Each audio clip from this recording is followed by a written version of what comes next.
This is a new update of Plug Me In about the first week in Mumbai, which was quite incredible. The first 2 days were a bit boring though, as I spent all day at home to catch up with work and preps for India. Thursday it was the first time I went outside of my neighborhood, as I had a meeting in the Fort area. As I don't have the car yet, I took the train, and this is an adventure by itself. Normally I hate to wait at train stations, but during this week I spent a few hours extra here just to see what's going on here, and really I didn't get bored. Mumbai traffic is extremely crowded and the fastest way to get around is by train. So most of the day they are fully packed. As everyone is always late here, there is no time to waste, so they jump out of the train before it stops. When it does stop, the station transforms into an anthill. Then people need to get into the train. They take a run up and jump without even looking into the door. I did see some fights occurring here and then, but they are also friendly. They help each other to place a foot or hand somewhere to have a spot in or even outside the train. During rush hour I tried to get in, but I couldn't figure out the right technique and showed up an hour late for my first meeting, which was at the Netherlands consulate.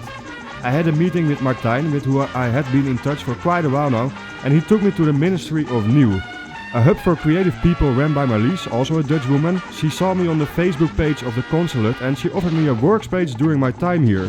Welcome to the Ministry of Nieuw, and it's super nice to have you here, Wim. This place is stunning, and that hasn't gone unnoticed, as the hub just has been awarded #2 best co-working space in the world by Forbes.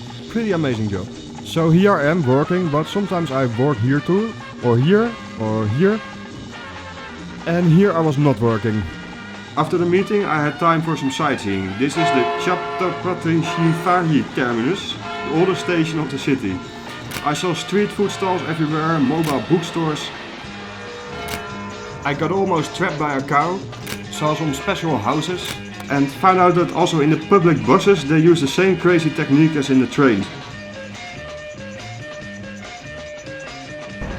At the end of the day I took the train home and walked back to the apartment. I was attracted by music which I heard from already far away. It didn't really sound like a concert, so I was wondering what it was. The music came out of some kind of temple, and I went inside to see people hit on instruments quite random without any measure or rhythm. Still couldn't figure out why they did it, and my most logical explanation was that they were on an anger management course, but most likely this won't make any sense. So you have seen me taking trains and tuk-tuks, and obviously this costs some money. How do I pay for this? In Dubai I was lucky to meet a man who recently had been to the US and had $300 left from this trip. And he was so generous to sponsor me that. I have spent some of that money in the Emirates to buy new clothing, paid for a fine as I left the country a day after my visa expired, and also bought new clippers. The remainder is definitely enough to pay for transport and some food here and there. The train from Andheri to the Fort area only costs 10 rupees, which is like 15 euro cents.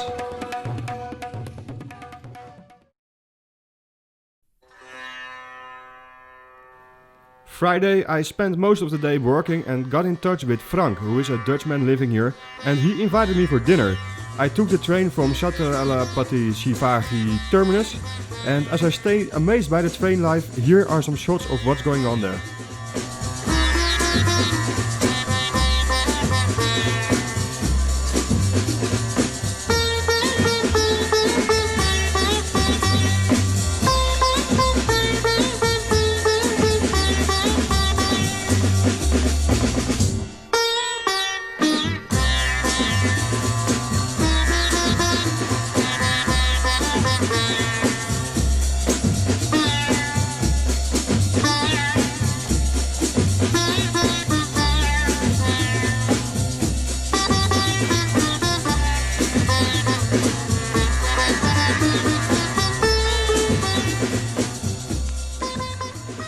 So I met with Frank and his wife Helene and had some nice talks and finally went back home.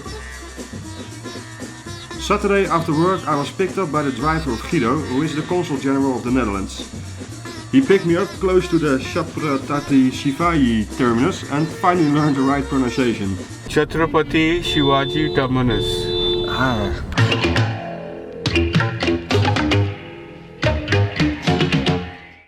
The driver took me to Guido's home, from where we went to Stans, also an employee of the consulate, who organized a video viewing party.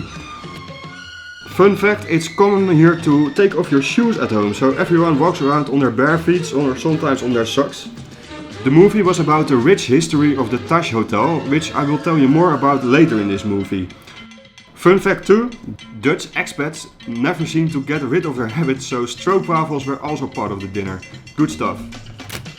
Then Tuesday morning I met with a guy who has been following me for a while and wants to bring electric cars to India. In the EV project that Mr. Veeb is carrying on, it's really great. Like traveling through his electric vehicle all over the globe, it's a really huge thing. And coming to India, it's like it might change a few minds, like might change a few like people their perception over the electric vehicle and all. So it's a really great thing to do, and I wish him all the best. Then I had another meeting with an environmental organization, and after that I met Frank again.